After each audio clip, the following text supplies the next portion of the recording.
শ্রদ্ধাবান উপাসক উপাসিকাগণ, গত পর্বে অর্থাৎ শুরুর পর্বটা আপনাদেরকে এই শিবলিবন্তের উপক্রমিকা বলতে বলতে এবং আর কিছু কথা প্রসঙ্গে কথা এসে গেছে, এই কথাগুলো বলতে বলতেই শেষ হয়ে গিয়েছিল। ওনার সম্পর্কে কিছু আলোচনা করতে করতে একটা কথা বলতে বলতে শেষ হয়ে গিয়েছিল।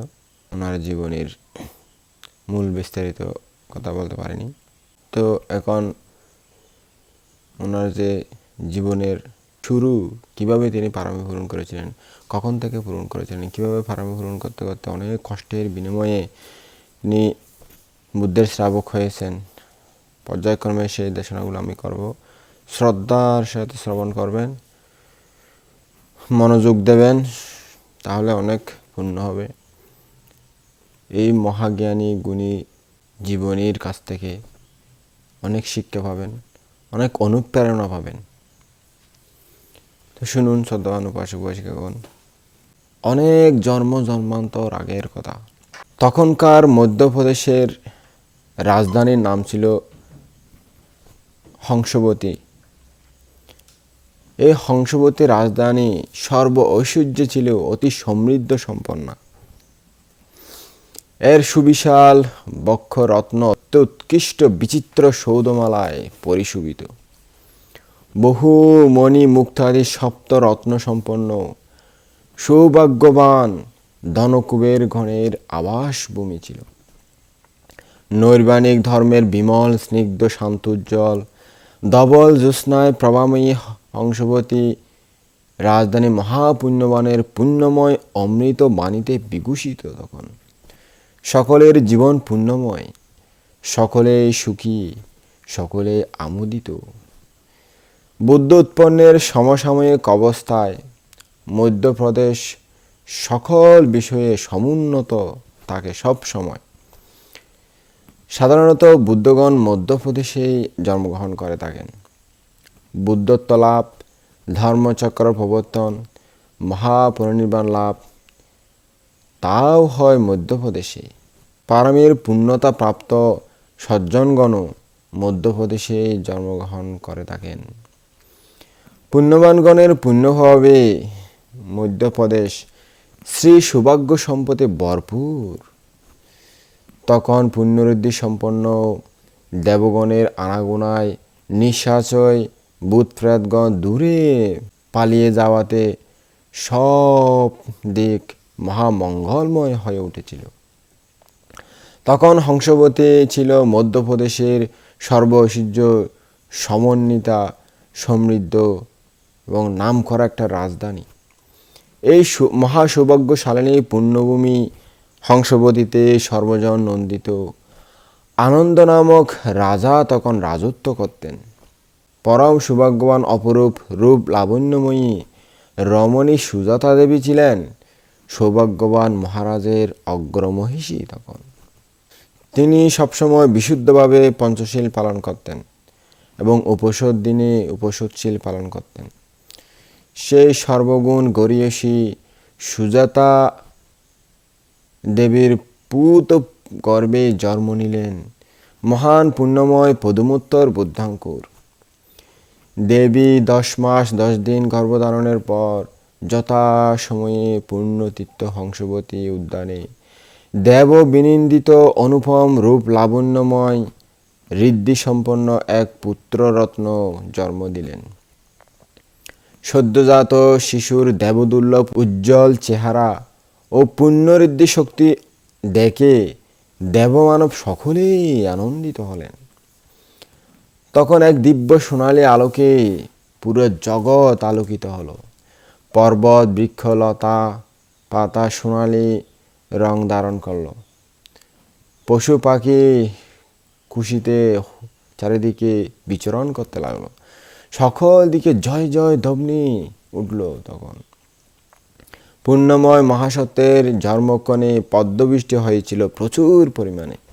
তাই জ্ঞাতি আত্মীয় স্বজনগণ খুশি হয়ে মহাসাড়ম্বরে তার নাম রাখলেন পদ্মকুমার। তখনকার দিনে মানুষের পরমায়ু ছিল লক্ষ বৎসর। মহাসত্য পদ্মকুমার সংসারের মধ্যে ছিলেন 10,000 বছর। তার সর্বালঙ্কার প্রতিমণ্ডিতা অনেক পরিচারিকা ছিল। যেদিন তার সহধর্মিণী বসুদত্তার গর্ভজাত উত্তর নামক পুত্রের জন্ম হয়, সেদিনে তিনি মহাবিনিষ্ক্রমণ করেছিলেন। তার নারীবাহন যশ ও যশবতী নামে 3টি উত্তম উত্তম প্রাসাদ ছিল। তিনি অবিনিষ্ক্রমণ সময়ে যশবতী নামক সুসজ্জিত প্রাসাদেই অবস্থান করতেছিলেন। তার অবিনিষ্ক্রমণ চিত্ত উৎপত্তি মাত্রই সেই সুবিশাল প্রাসাদ কুলাল চক্রের ন্যায় ঘুরতে ঘুরতে আকাশে উঠে গেল। তার দীপ্তোজ্জ্বল চন্দ্রিমার ন্যায় শোভা বিস্তার করতে করতে আকাশমার্গে বোধিবৃক্ষমূলে অভিমুখে অগ্রসর হতে থাকল। সুরভি কুসুমদাম সমলঙ্কিত শ্রেষ্ঠ প্রাসাদ কিরণের শতদ্বারা বিচ্ছুরিত আলোক ভাস্বর দিনমণির ন্যায় শোভা পেতে লাগল। প্রাসাদে বিলম্বমান নানা রকম কিঙ্কণী জাল মৃদু মধুর বায়ু হিল্লোলে চারিদিক প্রকম্পিত করে পঞ্চাঙ্গিক তুর্যদম্নির ন্যায় কমনীয় শব্দ করতে লাগল। সেই প্রাসাদে নানা রকম অলঙ্কার ভূষণে বিভূষিতা 70,000 সুরূপা ও সুগায়িকা নর্তকী ছিল। তারা সেই ললিত মধুর ধ্বনিতে বিভোলা হয়ে সুতান লহরীর টানে টানে গান করতে লাগলো। মণিমুক্তাদি নানা রকম আবরণে সুসজ্জিত চতুরঙ্গিনী সেনাদল প্রাসাদের সাথে সাথে যেতে লাগলো। তখন প্রাসাদ বোধিবৃক্ষকে সামনে রেখে নিচে নেমে আসলো আকাশ থেকে। প্রাসাদ ভূমি সংলগ্ন হলেই সৈন্যদল ও নর্তকীরা স্বভাবতই চলে গেল, যেন তারা কারো দ্বারা আদিষ্ট হয়েছে। ভুবন মহান জ্যোতিষ্মান মহাপুরুষ প্রাসাদ থেকে নামলেন। সেদিন ছিল বৈশাখী পূর্ণিমা তিথি। বোধিসত্ত্ব সেখান থেকে উজ্জয়িনী নগরেতে উপস্থিত হলেন। সেখানে রুচিনন্দা নামক একজন শ্রেষ্ঠীকন্যা প্রদত্ত মধু পায়েস খেয়ে সন্ধ্যার সময় সলল নামক বোধিবৃক্ষমূলে উপনীত হয়ে ধ্যানে বসলেন। সকালে সুচিরকালের অভিলাষিত সম্যক সম্বুদ্ধত্ব জ্ঞান লাভ করলেন তিনি। তখন 10,000 চক্রবালে পুষ্পবৃষ্টি হল। তার শরীরের জ্যোতি 12 যোজন পর্যন্ত ছড়িয়ে পড়ল। সেই ভগবান আগের বুদ্ধগণ ভাষিত পৃথিগাথা উচ্চারণ করলেন। তখন বুদ্ধ বোধিপালঙ্গে 7 সপ্তাহ সময় পর্যন্ত সমবর্তী ধ্যান সুখে অতিক্রম করলেন। এরপর তিনি আসন থেকে উঠবেন এরূপ চিন্তা করে ডান পা বাড়ালেন।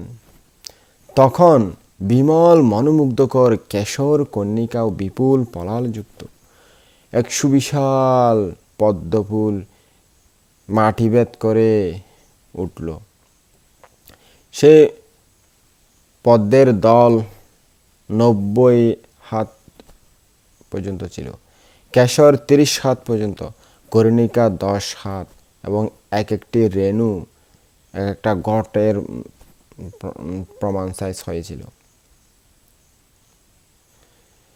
উজ্জ্বল কাঞ্চন বর্ণ শরীরধারী 32 প্রকার শ্রেষ্ঠ মহাপুরুষ লক্ষণ প্রতিমণ্ডিত মহামণি পদুমোত্তর বুদ্ধের দেহ উচ্চতায় 58 হাত, তার বুকের মাপ ছিল 18 হাত, কপাল ছিল 5 হাত এবং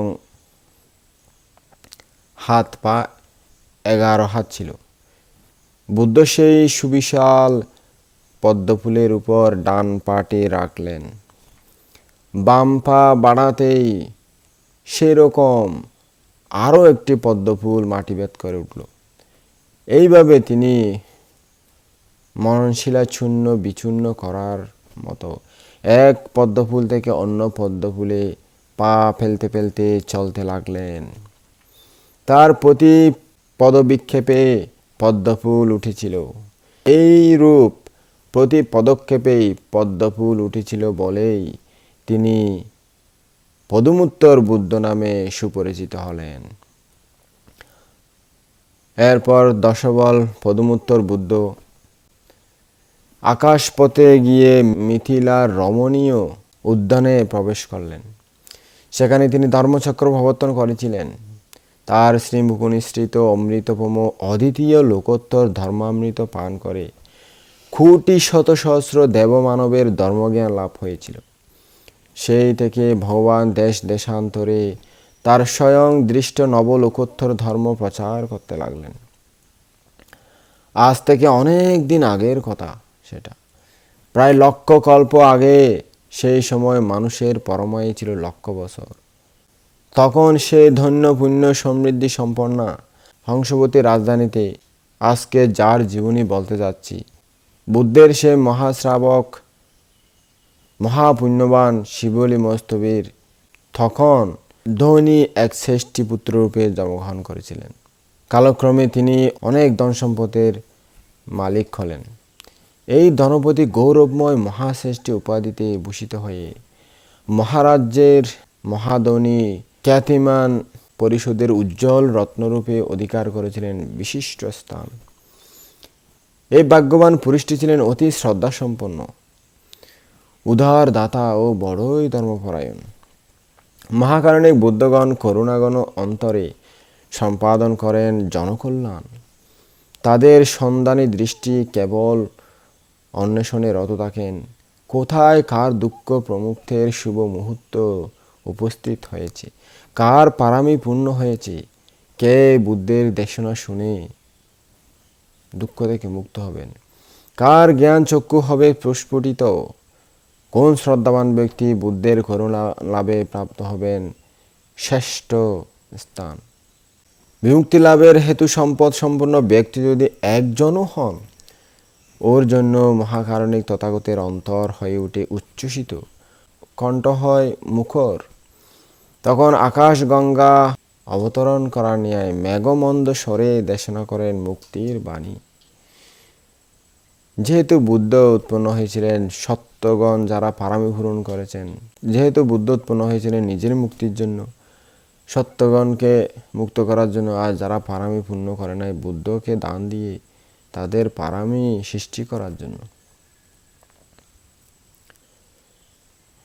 বুদ্ধের নিকট ক্ষত্রিয় ব্রাহ্মণ ধনী নির্ধন হীন উত্তম ভেদাভেদ নাই।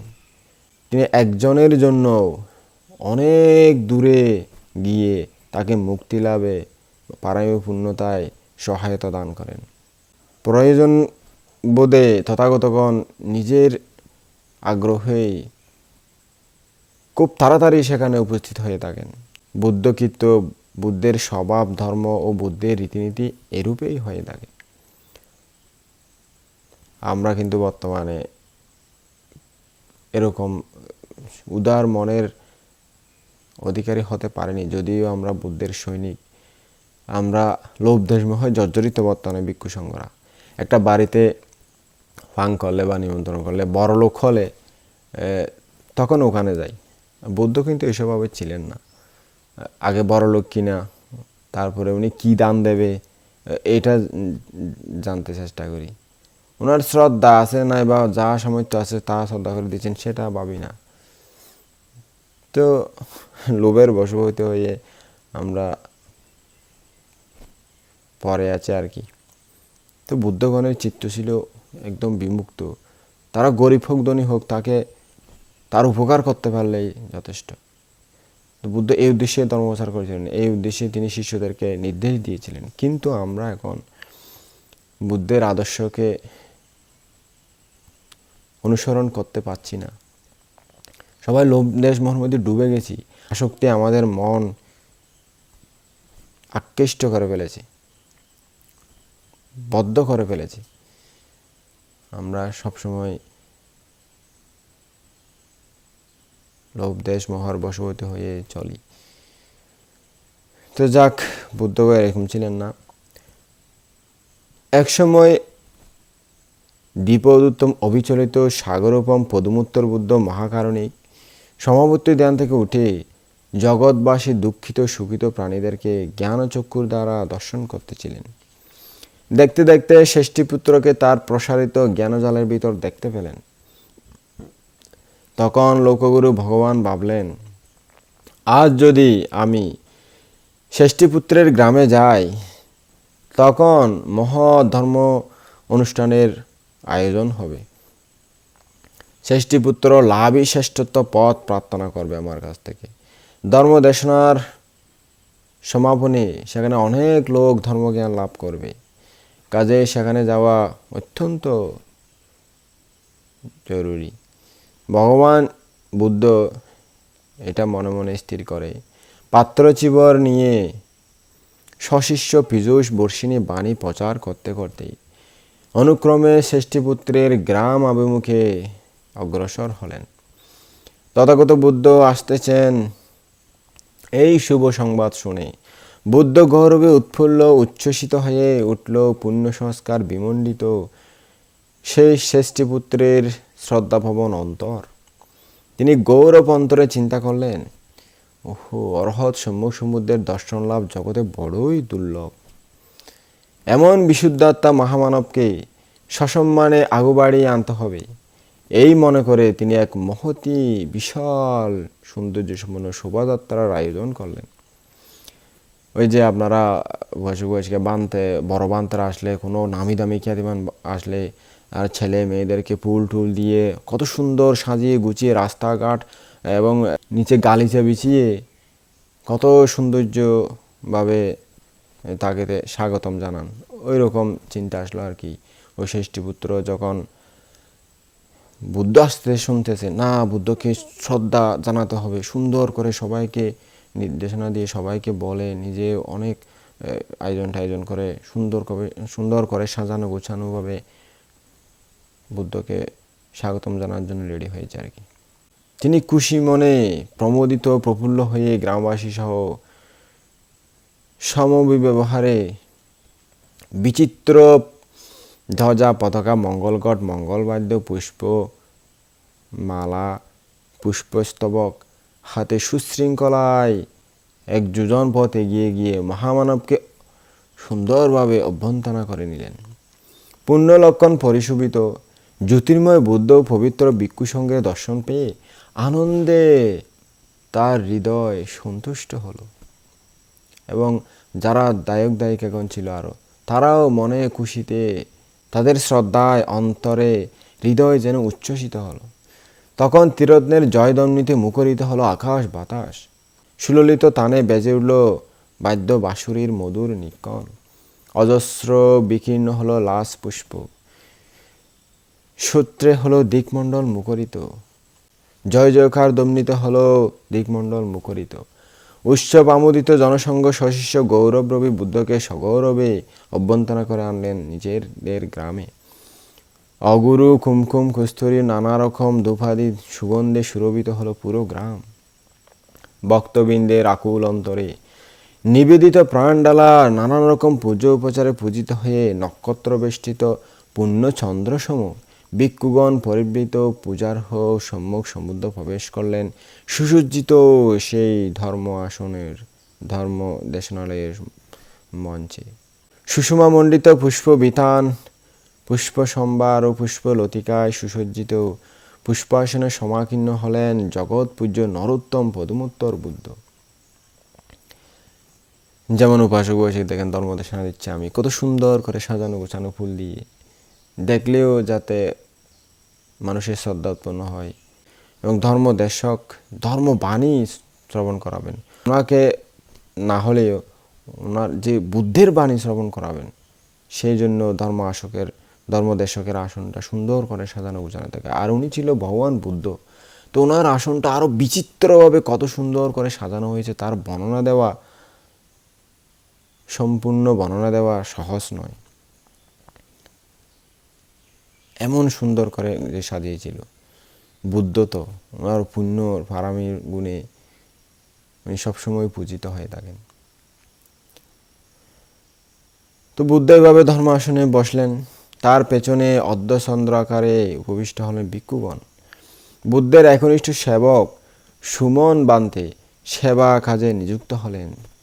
ষষ্ঠীপুত্র প্রমুখ সকলে বুদ্ধ গৌরবে উৎফুল্ল হৃদয়ে হাত জোর করে নতশিরে বন্দনা করে একান্তে বসে পড়লেন।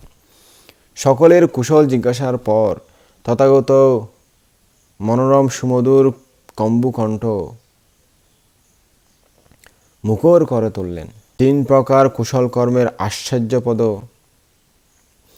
বৈচিত্র্যময় কর্মশক্তির প্রভাব ও 10 পারমিতার অমৃত নির্জর ধর্ম দেশনা দিয়ে শ্রদ্ধাবান দায়িত্বদের মনে শ্রদ্ধা উৎপন্ন করলেন।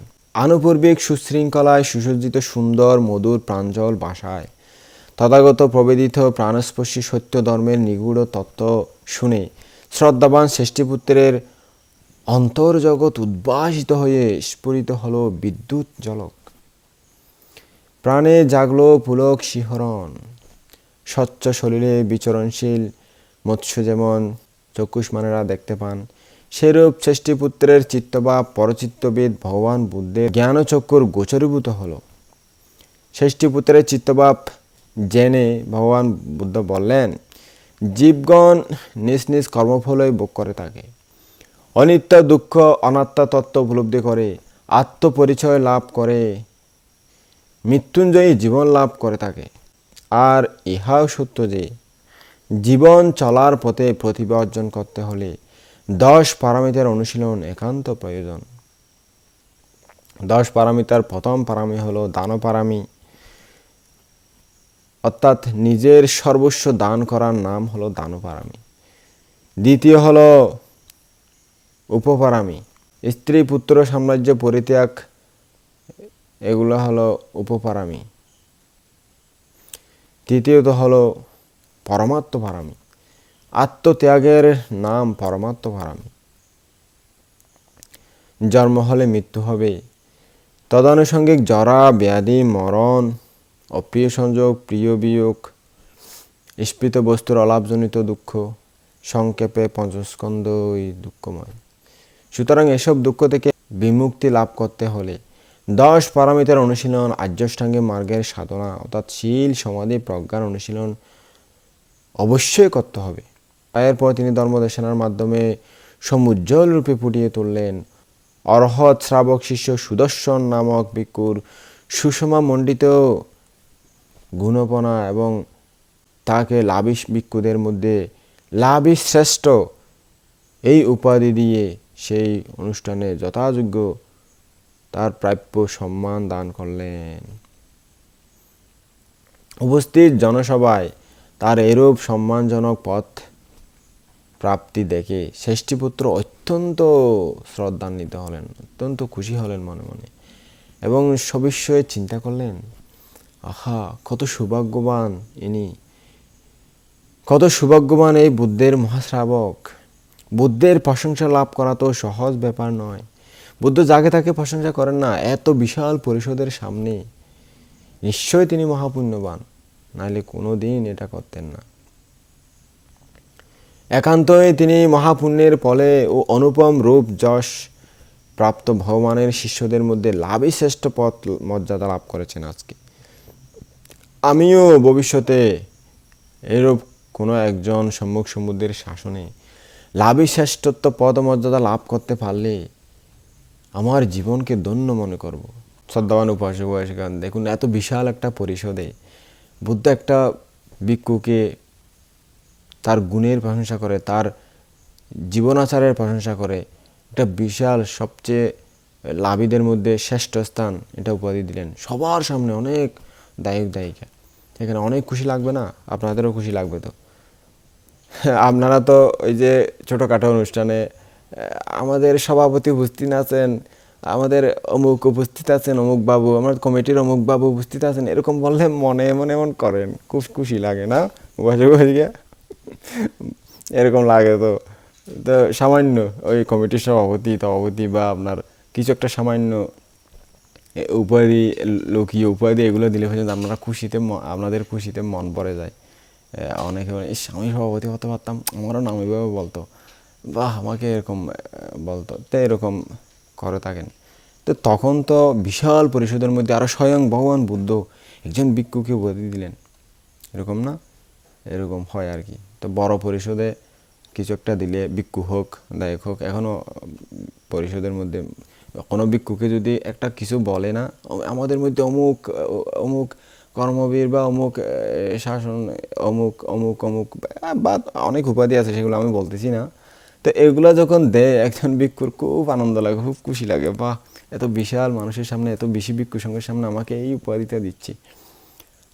আমি একবার একটা পরিষদের ধর্মদেশনার সময় ওখানকার স্থানীয় বান থেকে আমি একটা নতুন, ওনাকে কোনোদিন এটা বলেনি, আমি একটা নতুন উপস্থাপনা করার সময় তাকে সম্মানসূচক করে উপস্থাপনা করেছিলাম। উনি সেটা শুনে এমন যে খুশি, আমাকে পরবর্তীতে গিয়ে বলতেছে, বাহ, উনি তো খুব ভালো দেশনা করতে জানেন, খুব ভালো বলতে জানেন। ওই সবার সামনে ওনাকে এমনভাবে তুলে ধরেছি যে সেই বিষয়টা কোনোদিন ও শুনেনি, খুশি হয়ে গেছে। তো এরকম আর কি, সবার সামনে যখন একটু ওনার সুনাম করে মনটা বড় হয়ে যায়। মানুষ তো মানুষ তো সবাই এরকম। তো তখনকার পরিষদে ভগবান বুদ্ধ যখন একজন ভিক্ষুকে সবার সামনে সম্মানিত করলেন, তার যে শ্রেষ্ঠ উপাধি লাভিশ্রেষ্ঠ পদ সেটা দান করলেন, তো সবার মনে ইস, কত ভাগ্যবান এই ভিক্ষুটা, অনেকের সেটা পাওয়ার জন্য আগ্রহ জাগবে, এটা স্বাভাবিক। তো ওইটা জেগেছিল আর কি। উনিও যাতে ওই ষষ্ঠীপুত্র যাতে ওই পথ লাভ করতে পারেন সেটা চিন্তা করতে লাগলেন। এরূপ চিন্তা করে ষষ্ঠীপুত্র সেদিন তথাগত বুদ্ধ ভিক্ষু সংঘকে ঐকান্তিক শ্রদ্ধা ও অকুণ্ঠ অন্তরে উন্নতমানের খাদ্য ভোজ্যের দ্বারা উত্তম রূপে ভোজন করালেন। আহার সমাপ্ত হলে তিনি সগৌরবে বন্দনা করে কুশল প্রশ্নের পর নিজের আগ্রহে জিজ্ঞেস করলেন, প্রভু ভগবান, কোন কর্মের প্রভাবে এই সুদর্শন বান্তে মহোদয়ের মতো গুণবান হওয়া যায়, এই উপাধি লাভ করা যায়? ভগবান বুদ্ধ বললেন, দান, শীল ও ভাবনা, এই 3 প্রকার কুশল কর্মের প্রভাবেই এটা সম্ভব হয়। ভগবান, তা আমারও একান্ত ইচ্ছা, আমি যেন ভবিষ্যতে কোনো একজন সম্মুখ সম্বুদ্ধের ওনার মতো মহা গুণবান শিষ্য হতে পারি। এই পরিকল্পনা নিয়ে আগামীকাল থেকে 7 দিন পর্যন্ত বুদ্ধ ভঙ্গুকে ভিক্ষু সংঘকে দান দেওয়ার ইচ্ছা করেছি আমি। অনুগ্রহ করে আমার এই ফাং আপনি গ্রহণ করুন। এই ফাং রক্ষায় মহাকল্যাণ ও পরমাত্মের সূচনা করবে, এটা সম্যকভাবে জেনে সর্বজ্ঞ বুদ্ধ তার প্রতি অনুকম্পা করে তার যে ষষ্ঠীপুত্রের ফাং গ্রহণ করেছিলেন। ভগবান ফাং গ্রহণ করার কারণে তখন ষষ্ঠীপুত্রের অন্তরে প্রবাহিত হচ্ছে আনন্দের শতধারা। এমন ভক্তি বিহ্বল হয়ে পড়লেন যে তিনি আপন স্বাদের জীবন পর্যন্ত শুরু করে দিতে চান তথাগতের শ্রীচরণে। ষষ্ঠীপুত্র তখন স্ত্রী, পুত্র, নিজের আত্মীয় স্বজন ও গ্রামবাসীদেরকে ডেকে বললেন, ও হে আমার আত্মীয় প্রিয়জন স্বজনগণ, গ্রামবাসীগণ, তথাগত বুদ্ধ একমাত্র আমাদের কল্যাণার্থেই বহু দূর থেকে এখানে এসেছেন। মহাসমুদ্র বহু দূর বিস্তৃত, অগাধ জলের আধার এবং অমূল্য রত্নের আগর। মহামানব বুদ্ধের সুগুণরাশি কিন্তু তার চেয়েও অনেক গভীর, অনেক অপ্রমেয়। চিন্তা করলে বুদ্ধের অচিন্তনীয়তা, সদ্ধর্মের গৌরব প্রয়াসী তথাগত বুদ্ধ বস্তুর প্রত্যাশী নন।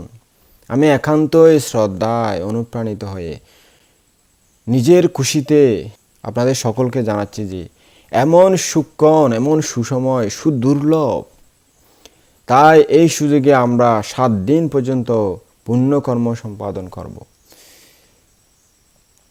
অবস্থান করব শান্তিন্দ্রিয় শুদ্ধচারের সান্নিধ্যে। বুদ্ধের দর্শন লাভ বড়ই দুর্লভ। সাধু সজ্জনের দর্শনে হয় কল্যাণ, অন্তরের সন্তাপ হরণ করে তাদের অমৃতপম শান্তিদায়ক ধর্মবাণী। তৎপ্রতি অবহিত হয়ে নিজেকে পুণ্যমুখী করা প্রত্যেকেরই একান্ত কর্তব্য।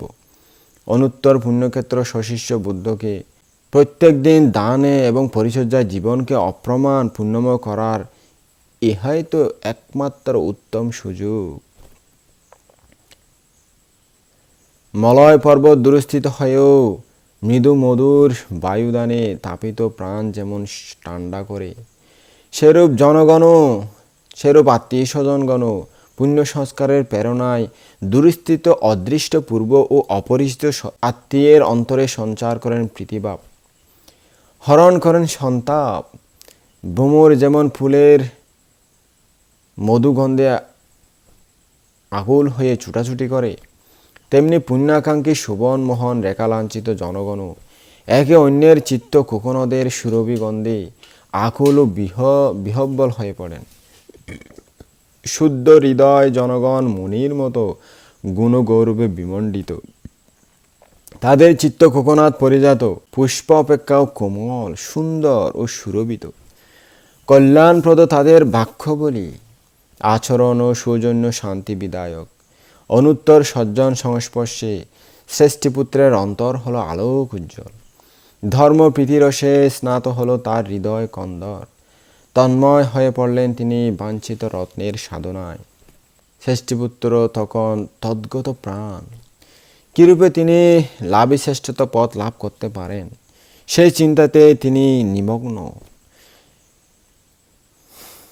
গ্রীষ্মের প্রচণ্ড তাপে ত্রাসিত চাতক যেমন বাদল দ্বারার জন্য আকুল হয়, সেরূপ শ্রেষ্ঠীপুত্র লাভিশ ভিক্ষুদের মধ্যে অগ্রস্থান, শ্রেষ্ঠ স্থান পাওয়ার জন্য আকুল হলেন তখন থেকে। তাই তার একমাত্র কামনা, একমাত্র সাধনা, একান্তই তা পেতে হবে। না পেলে তার সমস্ত আকাঙ্ক্ষা অতৃপ্ত থাকবে। সমাগত প্রায় সেই পুণ্যব্রতের অনুষ্ঠান উদযাপনের সময়। উদার চেতা ষষ্ঠীপুত্র 7 দিন পর্যন্ত অকৃত্রিম শ্রদ্ধা সহকারে অনুত্তর পুণ্যক্ষেত্র প্রমুখ ভিক্ষু সংঘকে দান দিলেন। অতি উন্নত মানের খাবার দাবার, পানীয়, উত্তম খাদ্যবর্জ্য, মহা দামি চিবর এবং অনেক আরও দামি দামি দানীয় বস্তু। এভাবে 7 দিন পর্যন্ত মহাপবিত্র পুণ্যক্ষেত্র প্রবর্তন করলেন অসদৃশ মহাদান। 7 দিন এই মহা দানযজ্ঞ সমাপ্ত হলে ষষ্ঠীপুত্র পুরুষার্শক পদমূত্তর বুদ্ধের পুণ্যরেখা শোভিত পায়ে মাথা রেখে এভাবে প্রার্থনা করলেন, ভান্তে ভগবান, সেদিন আপনি সুদর্শন বান্তে মহোদয়কে লাভী ভিক্ষুদের শ্রেষ্ঠ এই উপাধিতে বিভূষিত করেছিলেন। ভান্তে ভগবান, আমিও হতে চাই সেই পদের অধিকারী। 7 দিন পর্যন্ত বুদ্ধ প্রমুখ ভিক্ষু সংঘকে উন্নত মানের খাবার দাবার, পানীয়, উত্তম চিবরাদি এবং বিভিন্ন আরও যে দানীয় বস্তু দান করে যে পুণ্য সম্পদ আমি লাভ করেছি এতদিন পর্যন্ত পুণ্য করে, সেই পুণ্য যেন এই গরিষ্ঠ পদের হেতু হয়, বীজ হয়। এই মহাপুণ্যময় বীজ একদিন মহামহির হয়ে রূপায়িত হয়ে যেন আমার প্রার্থনানুরূপ মহামহিয়ান ফল দেয়। ভগবান, আপনার মতো কোনো এক সম্যক সমুদ্রের শাসনে এই লাভী শ্রেষ্ঠ সুদর্শন ভান্তে মহোদয়ের মতো লাভী ভিক্ষুদের মধ্যে শীর্ষস্থান যেন অধিকার করতে পারে আমি, এটাই আমার ঐকান্তিক প্রার্থনা। এই পথ পাওয়ার জন্যই শুধু আমাকে আশীর্বাদ করবেন, আমার আশা যাতে ফলবতী হয়। ত্রিকালজ্ঞ তথাগত পদমূত্তর বুদ্ধ তার কৃতকর্ম সম্পর্কে সুদূর ভবিষ্যতে দিব্য দৃষ্টিতে দেখে জানলেন যে সুদূর ভবিষ্যতে এই ষষ্ঠীপুত্রের প্রার্থনা ফলবতী হবে, তার আশা পূর্ণ হবে একদিন। তখন দিব্যদর্শী প্রসন্নোজ্জ্বল আনন্দ সুস্মিত হাস্যে উদ্ভাসিত হয়ে উঠল। পূর্ণ লক্ষণ লাঞ্ছিত সুখ তারানিব সুবন শুভ্র দন্তরাজির মোহন রশ্মি বিদ্যুৎ বিকাশবৎ আলোকিত করল জগৎভূমি। অকারণে বুদ্ধ হাসেন না, এই চিন্তা করে বুদ্ধগত প্রাণ অনুসন্ধিত সুসেবক শিষ্য সুমন বান্তের অন্তরে জাগল উৎসুক। তিনি বিনীত বাক্যে তিনি হাত জোর করে এই হাসির কারণ জিজ্ঞেস করলেন বুদ্ধের কাছ থেকে। ভান্তে ভগবান, আপনার এই হাসির কারণ কি? এখানে এমন কোন বিষয় দর্শন করলেন যা আমাদের দৃষ্টিশক্তির অতীত, যা আমরা দেখতে পাচ্ছি না? সামন্তচক্ষু বুদ্ধ তখন প্রসন্ন কণ্ঠে কৌতূহলী ভবিষ্যৎবাণী প্রকাশ করে বললেন, হে আমার প্রিয় শিষ্যমণ্ডলী, যে দায়কটি 7 দিন পর্যন্ত আমাদেরকে মহাদান দিয়েছে, তার দানের সফলতা ও লাভই শ্রেষ্ঠত্ব পথ প্রার্থনা পূর্ণ হবে দেখে আমি হেসেছি। এখন আমি তার দানের ফল বর্ণনা করব, তোমরা মনোযোগ দিয়ে শুনো। জগতের মহারিদ্ধিসম্পন্ন দেবগণ বুদ্ধবাক্যের সারাংশ উপলব্ধি করতে পেরেছে। সেজন্য তারা সকলে বুদ্ধ মুখ নিঃসৃত সদ্ধর্ম বাণী শোনার জন্য এখানে উপস্থিত হয়েছে। ষষ্ঠীপুত্র প্রসন্ন চিত্তে যেই বুদ্ধ প্রমুখ ভিক্ষু সংঘকে মহাদান করেছে, সে তার কৃত পুণ্যের প্রভাবে অনেক শত শত হাজার হাজার বার দেবলোকে জন্ম নেবেন। আকাশে তার বিলাসিত স্বর্ণময়, মণিময়, বৌদ্ধময় প্রাসাদ উৎপন্ন হবে। এভাবে বহু কাল দিব্য সুখ ভোগ করবে সে। তারপর বহুবার চক্রবর্তী রাজা হয়ে উপভোগ করবে সুখ সমৃদ্ধি। প্রদেশ রাজা যে কতবার হবে তার কোনো হিসাব নেই, অনেকবার হবে এই পুণ্যের ফলে। আবার সম্বুদ্ধ স্মিত মধুর উদাত্ত কণ্ঠে ষষ্ঠীপুত্রকে বললেন, হে ষষ্ঠীপুত্র, তোমার এই প্রার্থনা পূর্ণ হবে। তুমি যেই প্রার্থনা করেছো আমার কাছ থেকে দান দিয়ে, তোমার দানের ফলে যেই প্রার্থনা করেছো সেই প্রার্থনা তোমার পূর্ণ হবে। আমার পর পর্যায়ক্রমে জগতে আবির্ভূত হবেন সুমেধ বুদ্ধ, সুজাত বুদ্ধ, প্রিয়দর্শী বুদ্ধ, অত্তদর্শী বুদ্ধ, ধর্মদর্শী বুদ্ধ, সিদ্ধার্থ বুদ্ধ, তিস্য বুদ্ধ, পুষ্য বুদ্ধ, বিভস্মী বুদ্ধ, শিখী বুদ্ধ, বেশ্যব বুদ্ধ, কাকুসন্দ বুদ্ধ, কোণাগমন বুদ্ধ ও কাশ্যপ বুদ্ধ। এই 14 জন সম্যক সম্বুদ্ধ অতীত হলে তারপর আসবেন জগতে মানুষকে পরিত্রাণ করার জন্য গৌতম নামক বুদ্ধ। তিনি বহুশত সৌধমালা পরিশোভিত, বহু জনবহুল শস্য শ্যামলা সুবিশাল কপিলাবস্তুর সাক্ষ্যকুল চূড়ামণি মহারাজ শুদ্ধোদনের ওরসে মহামায়া দেবীর পুণ্যপূত গর্ভে জন্মগ্রহণ করবেন। তার অগ্রশ্রাবক হবেন সারিপুত্র ও মহামোগ্গলায়ন, এবং অগ্রশ্রাবিকা হবে ক্ষেমা ও উৎফল বন্যা, সেবক হবে আনন্দ। সেই সময় লাভী ভিক্ষুদের মধ্যে অগ্রস্থান, শ্রেষ্ঠ স্থান লাভ করবে শিবলী নামক স্থবির। তার মায়ের নাম হবে সুপ্রবাসা এবং তার বাবার নাম হবে মহালী কুমার। বৃজি বংশে তার জন্ম হবে। তিনি 7 বছর 7 মাস 7 দিন গর্ভযন্ত্রণা ভোগ করার পর জন্মগ্রহণ করবেন ধরাধামে। 7 বছর বয়সে তিনি প্রতিসম্বিদা সহ অরহত্ব ফলে প্রতিষ্ঠিত হবেন। হে উপাসক, এই অপ্রতিম পুণ্যের অমিত প্রভাবে, যে পুণ্য এতক্ষণ পর্যন্ত তুমি করেছো, 7 দিন পর্যন্ত এই মহাদান দিয়েছ, ভিক্ষু সংঘকে শ্রদ্ধা মনে দান দিয়েছ, সেই পুণ্যের প্রভাবে তুমি যেই পদ প্রার্থনা করেছ সেই পদমর্যাদা তুমি তখন লাভ করবে। তখন তোমার নামই হবে, অর্থাৎ সেই জন্মে তোমার নামই হবে শিবলী।